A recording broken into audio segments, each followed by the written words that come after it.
सो hello बच्चों, welcome back to our channel. बच्चा आपके सामने यहाँ पर कुछ 11 सिलेक्टेड क्वेश्चंस है जो कि हमसे पूछे गए थे 5 अप्रैल शिफ्ट 1 के अंदर। ये सारे के सारे बेटा आपको मेमोरी बेस्ड क्वेश्चंस है, तो कुछ डेटा आपको यहाँ से वहाँ हो सकता है, लेकिन आपको अप्रोच देखना ज्यादा जरूरी है। और अगर आपने इस पेपर को एक्चुअली में अपियर किया था तो आप बता सकते हैं कि भैया कौन से सवाल में कहाँ पे डेटा आपको चेंज हो सकता है। Right, make sure to hit the like button. नए हो तो बेटा इसको सब्सक्राइब कर लीजिएगा। चलिए शुरू करते हैं। ये आपको सवाल पूछा गया है रे ऑप्टिक्स के। Right, speed of light is 2.12 10 to the power 8 metre per second in a medium of equilateral prism, then find out minimum angle of deviation. तो हमारे पास एक रिलेशन होता है, that is refractive index is equal to your sine of minimum angle of deviation plus A upon 2 divided by sine A by 2। अब आपको इस particular question के अंदर ना ये दे रखा है कैसे, ये आपको होता है speed of light in air यानी कि 3 × 10 to the power 8 divided by medium में, सो 2.12 × 10 to the power 8। यहां पर आपके पास हो जाएगा साइन डेल्टा एम हमको चाहिए प्लस 60 डिग्री अपॉन 2। 60 क्यों लिया है, क्योंकि हमको इक्विलैटरल प्रिज्म दे रखा है, और ये हमको हो जाएगा जनाब साइन 30 डिग्रीज। तो अगर हम ध्यान से देखें ये हमको कैंसिल आउट हो जाएगा। साइन 30 डिग्रीज नथिंग बट 1/2, तो बेसिकली 2 आपको ऊपर चल जाएगा। सो 2 को हम लोग यहाँ लेके आ सकते हैं, सो दिस मल्टीप्लाइड बाई 2, तो ये हमको हो जाएगा 3 divided by 4.24 is equal to your sine delta M plus 60 divided by 2। अब यहां पर आपको थोड़ा सा है ना ध्यान रखना पड़ेगा कि अगर इसी प्रकार का आपको इंफॉर्मेशन दे रखा है, अगर तुम इसको नीचे डिवाइड करोगे तो ये आपको हो जाएगा 1.42 समथिंग। राइट, सो बेसिकली आप 1.42 को है ना कहीं √2 लिख सकते हो। तो ये आपको हो जाएगा sine delta M plus 60 divided by 2। So कहने का तात्पर्य ये है कि आपके पास अंदर में जो एंगल है ना डेल्टा एम प्लस 60 बाई 2, ये हमको हो जाएगा 45 डिग्री, यानी कि डेल्टा एम हमको यहां से निकल के आ जाएगा 30 डिग्री, ऑप्शन नंबर 3। ठीक है, अगला सवाल हमारे पास यहां पर ग्रेविटेशन से है कि भैया 16 किलोमीटर सरफेस के ऊपर और 16 किलोमीटर सरफेस के नीचे आपको ग्रेविटी का रेशियो क्या है। अब ये जो आपको डिस्टेंस है बहुत ही छोटा डिस्टेंस है as compare to the radius of the earth. तो यहां पर हम हाइट के साथ जो वेरिएशन है उसमें अप्रोक्सीमेशन वाला इक्वेशन लगा सकते हैं, यानी कि अगर हम लोग यहां पर GA/GB लिखेंगे तो इसको लिखेंगे G0 1 minus 2 into height 2 into 16 divided by 6400 divided by G0 1 minus D upon radius. तो रेडियस हो जाएगा मेरे को यहां पर इतना। अब इसको आपको सिंप्लीफाई करने की जरूरत है, ये हमको हो जाएगा 64, सो 1 minus 32, this is your 32 divided by 6400, 1 minus 16 divided by 6400। तो यहां पर आप इसको LCM लेंगे तो ये हमको हो जाएगा कितना 6368 डिवाइडेड बाई ये हमको हो जाएगा 6384। तो आप न्यूमरेटर डिनोमिनेटर को अगर 16 से डिवाइड करेंगे तो ये हमको 399 और ये हमको 398, यानी कि ऑप्शन नंबर 2 यहां पर हमको दिखने वाला है। हो सकता है कि डेटा शायद यही हो या फिर थोड़ा सा इधर उधर हो। ठीक है, यहां पर हमको कहता है कि भैया A, B और C की वैल्यू क्या क्या होनी चाहिए ताकि मेरा दोनों LED जलना चाहिए। अब ये वाला आपको ग्राउंडेड है, यानी कि ये आपको 0 है। सो बेसिकली हमको इस वाले को है ना हायर पे रखना है। हायर का मतलब होता है यहां पर आपको 1 और 1 आना चाहिए। ठीक बात है सर। अच्छा, अगर तुम ध्यान से देखो तुम्हारे पास A है और B है, ये आपको OR गेट है। ठीक है, तो OR गेट का मतलब ये है कि अगर ये 1 और 0 होगा तब भी ये 1 होगा। हमको बेसिकली इसका आउटपुट 1 चाहिए तभी ये हमको 1 होगा। ठीक है, तो ये दोनों क्या तो 0 1 हो जाए या फिर 1 0 हो जाए या फिर 1 1 हो, तब भी हमको काम बन जाएगा। अगर तुम ध्यान से देखो तो A, B और C में A और B की जो वैल्यू है ना वो 1 0 0 1 और 1 1 तीनों हमको फिलहाल के लिए चल रहा है ताकि मेरा आउटपुट यहां पर 1 आना चाहिए। अब अगर तुम और ध्यान से देखो तो यहां पर मेरे पास AND गेट है। अगर मुझे यहां का आउटपुट 1 चाहिए तो ये दोनों 1 होना मैंडेटरी है, यानी सर C की वैल्यू तो 1 फिक्स हो गई, तो ये मेरे को 1 है और ये वाला भी मेरे को 1 होना चाहिए। इस वाले एंड का आउटपुट अगर मुझे 1 चाहिए तो भाई साहब यहां से मेरे को 1 आना ही चाहिए, यानी A की वैल्यू भी 1 मेरे को फिक्स हो गई है, यानी ये वाला केस हमको पॉसिबल नहीं है। ए की वैल्यू भी 1 होनी चाहिए। यानी सर ए की वैल्यू 1 फिक्स है, सी की वैल्यू 1 फिक्स है और बी की वैल्यू मेरे को 0 और 1 दोनों चलेगा। तो सर 1 0 1 मेरे पास ये वाला ऑप्शन में बैठ रहा है। ठीक है, चलिए आगे बढ़ते हैं। अगला प्रश्न देखते हैं हम लोग यहां पर, question number 4। A ball is drop from a height 18 meter above the ground at any moment. If magnitude of acceleration and velocity are same, then find its height above the ground at that particular instance. आपने यहां से एक ball को drop किया, ये इसका initial speed है, ठीक है। ये टोटल हमको जो हाइट दिया है दैट इज योर 18 मीटर। अगर तुम ध्यान से देखो तो किसी मोमेंट पर इसका जो वेलोसिटी है हम चाहते हैं कि ग्रेविटी के बराबर हो जाए। अब सुनना मेरी बात को, v is equal to u plus A T. U मेरे को 0 है, so v is equal to 10 into T, और हम चाहते हैं कि ये स्पीड भी मेरे को ग्रेविटी के ही बराबर हो, यानी कि ये कारनामा आपको होगा 1 सेकेंड बाद। ठीक है, अच्छा ये स्पीड मेरे को आगे 10 मीटर्स पर सेकेंड, दिस इज योर समय शून्य, this is your t equals to 1 second. अब यहां से लेके यहां तक आने में इसका क्या डिस्प्लेसमेंट हुआ है, राइट तो अगर तुम ध्यान से देखो तो s is equal to basically half A T का स्क्वायर, यानी कि 5 मीटर। सो ये बेसिकली अपने को 5 मीटर है, यानी ये जो बचा हुआ चीज है ये मेरे को 13 मीटर होगा, विच इज ऑप्शन नंबर 3। ठीक है, चलिए और देखते हैं। तो यहां पर मेरे पास ये 4 kg है, 4 kg है, 6 kg है। हमसे यहां पर T1 और T2 का रेशियो पूछ रहा है। तो हम क्या कह रहे हैं, एक बार के लिए इस पूरे को सिस्टम ले लो। 4 + 6 कितना हो जाएगा, 10 kg। तो ये 10 kg है और ये 4 kg है, तो आप यहां पर T1 की वैल्यू कैलकुलेट कर सकते हैं। What is T1? 2m1 m2 upon m1 plus m2 into gravity. So 2 into m1 यानी कि 4, m2 यानी कि 10 divided by 4 + 10 into your gravity, right. तो यहां से ये हमको निकल कर आ जाएगा। ऊपर में मेरे पास 8 इंटू 10 इंटू 10 है और नीचे में 14 है, तो ये 4 हो जाएगा, ये 7 हो जाएगा। So this becomes 400/7। हम एक्सेलरेशन भी निकाल सकते हैं। Acceleration is equal to m2 minus m1, तो 10 माइनस 4 6, m1 प्लस m2 यानी 14 इंटू ग्रेविटी, तो ये मेरे को हो जाएगा 3, ये हो जाएगा 7। तो यहां से हमको दिखाई दे रहा है 30/7। अच्छा, अब अगर तुमको T2 चाहिए तो सिर्फ M3 का FBD देखो। M3 पे लग रहा होगा आपको 60 न्यूटन और ऊपर में T2, यानी 60 minus T2 is equal to 6 into यहां पे जो आपने निकाला है ना एक्सेलरेशन, वही वाला। So T2 is equal to 60 minus 180/7, ये हो जाएगा 420, यानी कि 240/7। तो यहां से हमको दिख रहा है रेशियो इज 400/7 अपॉन 240/7, तो ये हमको मर गया। दिस बिकम्स योर 410 46, यानी कि साहब 5/3, ऑप्शन नंबर 1। अगर तुमको ये सब रिजल्ट ध्यान में है तो तुम इस सवाल को जल्दी कर लोगे, नहीं तो यही सवाल बच्चों को फिर कैलकुलेटिव लगेगा। ठीक है, हमारे पास तीनों का तीनों इंडक्टर आपको सेम है, LLL।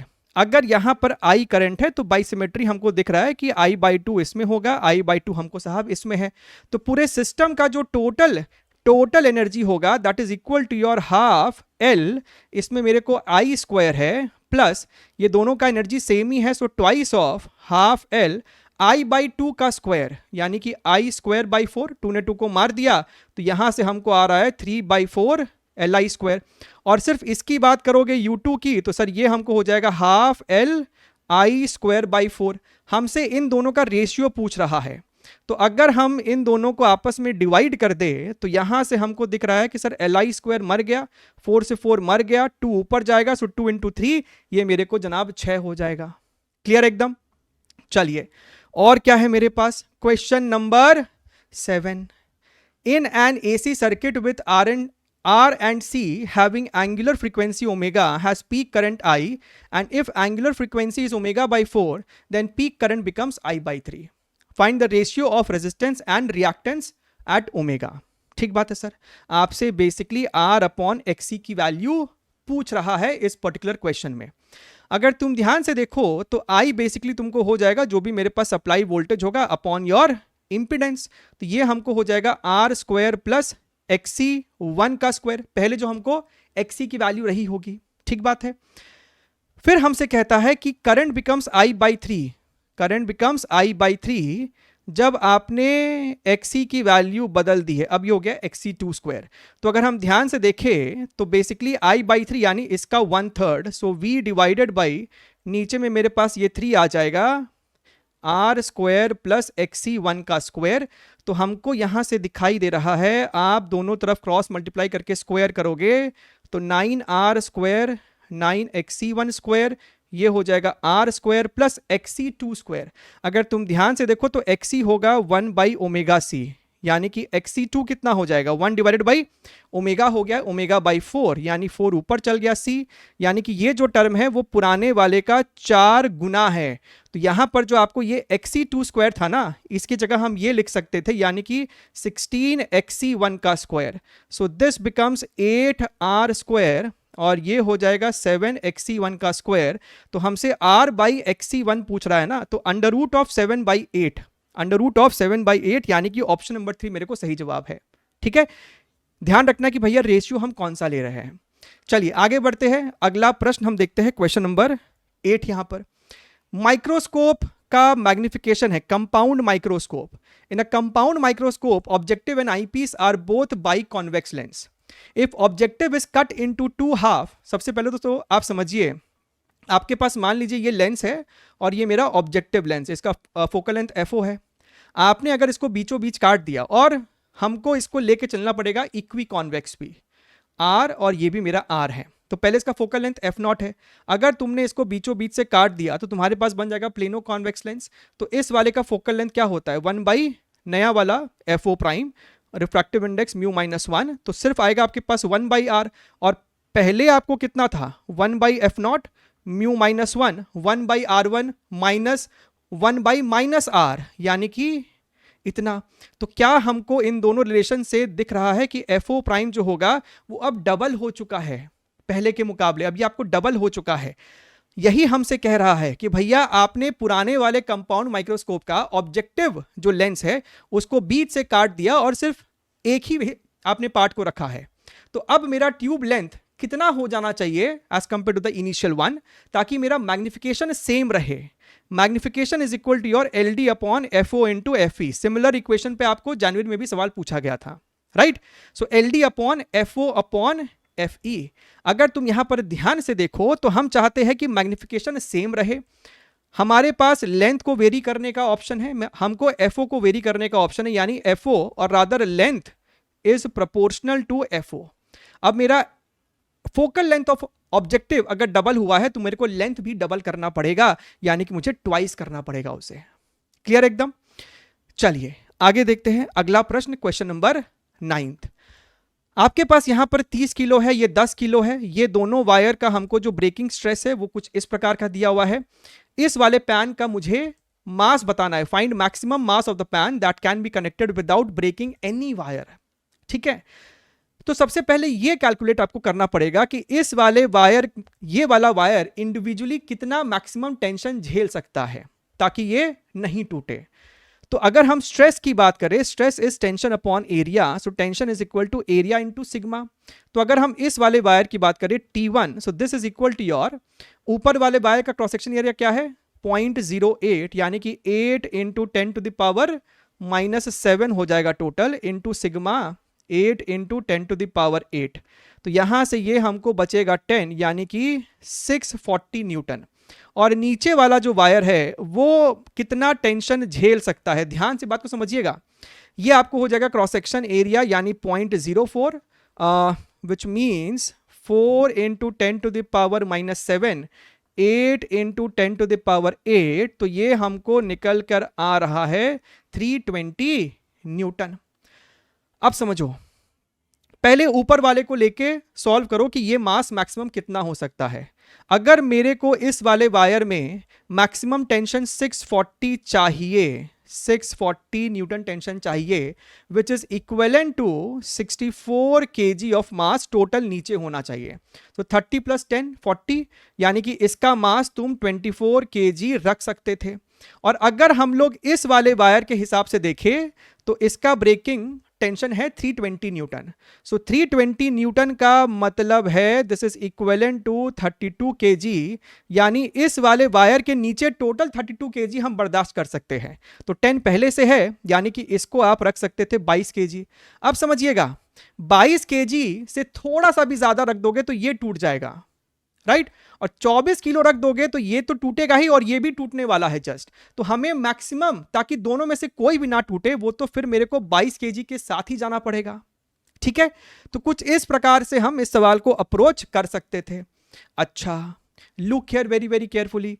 मेरे पास सर्किट का यहां पर एक क्वेश्चन है, हमसे I1 I3 I2 यहां पर इतना कुछ दिया हुआ है। तो लगाते हैं पॉइंट पोटेंशियल, इसको 0 बोल दिया तो इसको 5 बोल देंगे। ये 0 है तो सर ये भी हमको 0 है। इसको x बोल दो, इसको y बोल दो, तो ये वाला पॉइंट हो जाएगा मेरे को जनाब y - 10। आराम से कीजिएगा, इस वाले पॉइंट पर लगा दो KCL। ठीक है, सारा करंट दूर जाता हुआ अज्यूम कर लो, तो मेरे को क्या बनेगा इक्वेशन, इस ब्रांच में करंट हो जाएगा x - 5 अपॉन 2 प्लस इसमें हो जाएगा मेरे को x अपॉन 2 प्लस, और इसमें मेरे को हो जाएगा x minus this one x minus Y plus 10 divided by your 1 should be equal to 0। अब दोनों तरफ 2 से मल्टीप्लाई कर दो, तो ये 2 से मल्टीप्लाई कर दिया तो ये दोनों ऐड होएगा। So 2x minus 5 plus 2x minus 2y plus 20 equals to 0। तो यहां से हमको आ रहा है 4x minus 2y plus 15 equals to 0, equation number 1। अब इस वाले नोड पे आप लिखो दोबारा से KCL।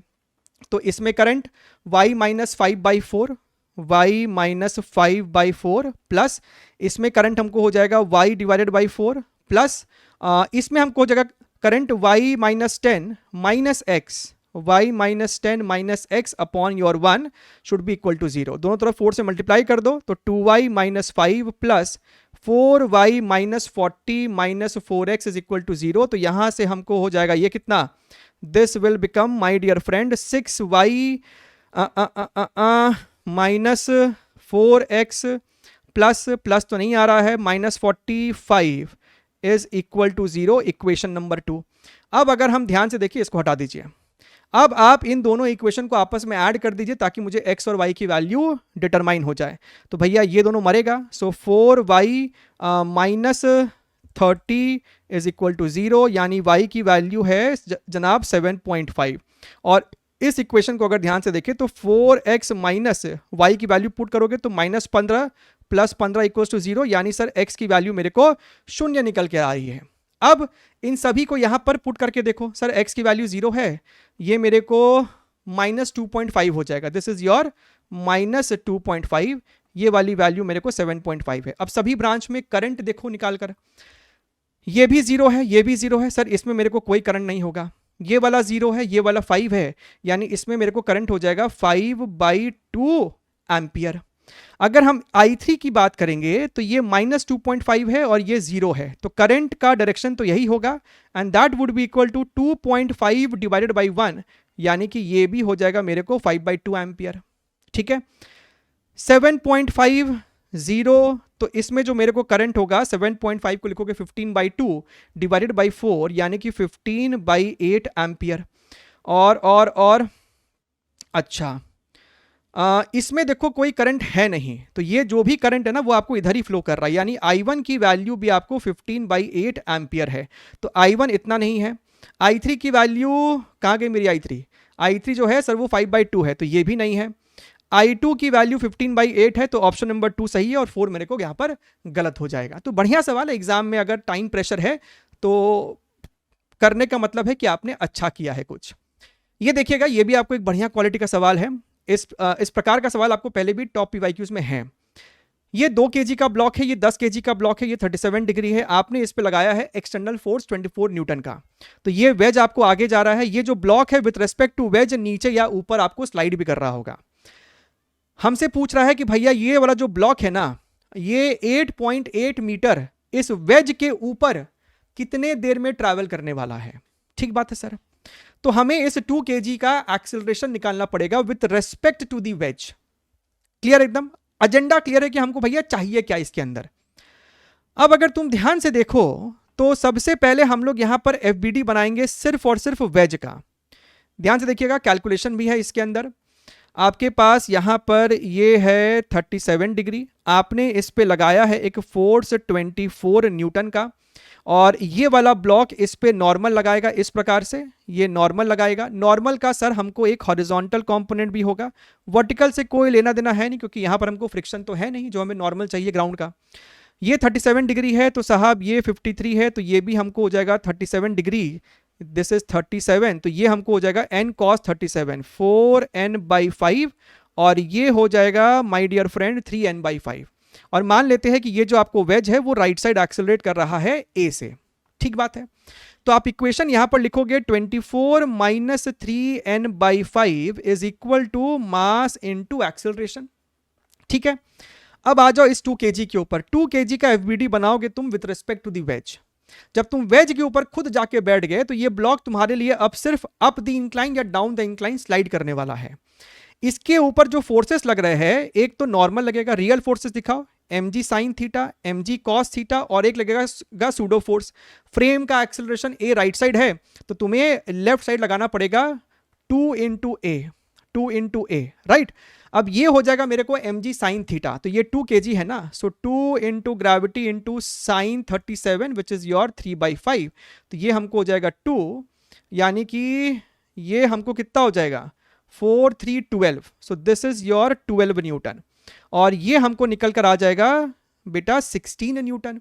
अब 2a का भी 2 कंपोनेंट होगा, एक ऊपर की तरफ और एक इधर की तरफ ही, सो 2a इंटू ऊपर वाला में एक हो जाएगा cos 37, तो cos 37 का मतलब है 4/5 यानी कि 8a/5, तो ये हमको हो जाएगा 8a/5, और ये हमको निकल कर आएगा 6a/5, ठीक है। अब तुम ध्यान से देखो कि भाई साहब with respect to the observer ये ब्लॉक सिर्फ इसी डायरेक्शन में एक्सेलरेट कर रहा है, यानी कि नॉर्मल जो है ना इन दोनों के बराबर है। Normal is equal to 16 + 6a/5, तो इस नॉर्मल को हम लोग यहां पर डाल देते 24 3/5, ये हमको हो जाएगा 16 + 6a/5 is equal to your 10a। तो यहां से हमको निकल कर आएगा 24 माइनस ये मेरे को हो जाएगा 48/5 माइनस ये मेरे को हो जाएगा 18a/25 is equal to your 10a। यहां से मेरे को एक्सेलरेशन निकल कर आएगा कि भैया इस फ्रेम का एक्सेलरेशन कितना है। खैर एनीवेज यहां से आप 24 को अगर कॉमन ले लो तो ब्रैकेट में आएगा 1 - 2/5 विच इज योर 3/5, और ये उधर चल जाएगा तो साहब 10a + 18a/25, तो ऊपर में हो जाएगा आपको 250 + 18 आपको हो जाएगा 268 एक्सेलरेशन अपॉन योर 25, तो इसने इसको मार दिया, तो a की वैल्यू मेरे को निकल कर आ जाएगी यहां पर कितना 5 × 24 × 15 डिवाइडेड बाय योर 268, तो ये आया है बेटा मेरे को एक्सेलरेशन। अब ध्यान से देखिएगा मेरे को रिक्वायरमेंट क्या है, यहां पे मेरे को रिक्वायरमेंट है भाई साहब इस ब्लॉक का एक्सेलरेशन कितना है a', तो ये आपको हो जाएगा 12 - 8a/5 is equal to mass into acceleration, so 12 - 8/5, और a की वैल्यू है 24 × 15 divided by 268 is equal to 2a'। तो भाई साहब ये वाला इसको मारेगा तो ये 3 हो जाएगा, ये वाला इसको पूरा पूरा तो कट कर नहीं रहा है, 2 4, ये मेरे को हो जाएगा 134, ये और काटो 2 के साथ तो ये मेरे को हो जाएगा कितना 6 और 7, तो मेरे पास यहां पर बच रहा है दिस इज योर 12 - 2 है और 3 है और 24 है, तो ये हो जाएगा मेरे को 6 × 24 divided by 67 is equal to your 2a', so 2 ने इसको मारा तो 3, 2 ने इसको मारा तो 6, तो यहां पर है 6 - 72/67 is equal to your a'। अब इसको सॉल्व करके मेरे को a' की वैल्यू निकालनी है, तो a' मेरे को हो जाएगा 6 × 67 कितना हो जाएगा 6 7 42 एंड 4 है 36, यानी कि 472/67, सो न्यूमरेटर में मेरे पास कितना हो जाएगा 0, ये हो जाएगा मेरे को 330/67। अब समझिएगा आपने निकाल लिया कि आपका ब्लॉक का acceleration with respect to the frame कितना है। अब कुछ नहीं है, s is equal to U T plus half A T square. शुरुआत में ये आपको रेस्ट पे ही रहा होगा, so half A T square. तो यहां से मेरे को समझ में आ रहा है कि time is equal to under root of 2 into S, S is 8.8 divided by your acceleration that is your 330, और ऊपर में मेरे को चला जाएगा 67। ठीक है, तो यहां से हमको दिखाई पड़ रहा है कि ये अपने को हो जाएगा 165, सो this becomes 67 into 8.8 divided by your 165। अब इसी को बेटा अपने को है ना सॉल्व करना है। ये काम हम फिलहाल आपके लिए छोड़ रहे हैं, आप इसको कर सकते हैं, डुएबल है। इसको करने पे ये आपको रफली 1.89 आएगा, that is your option number 1। ठीक है, चलिए ध्यान रखिए, take care, wish you all the very best and bye bye.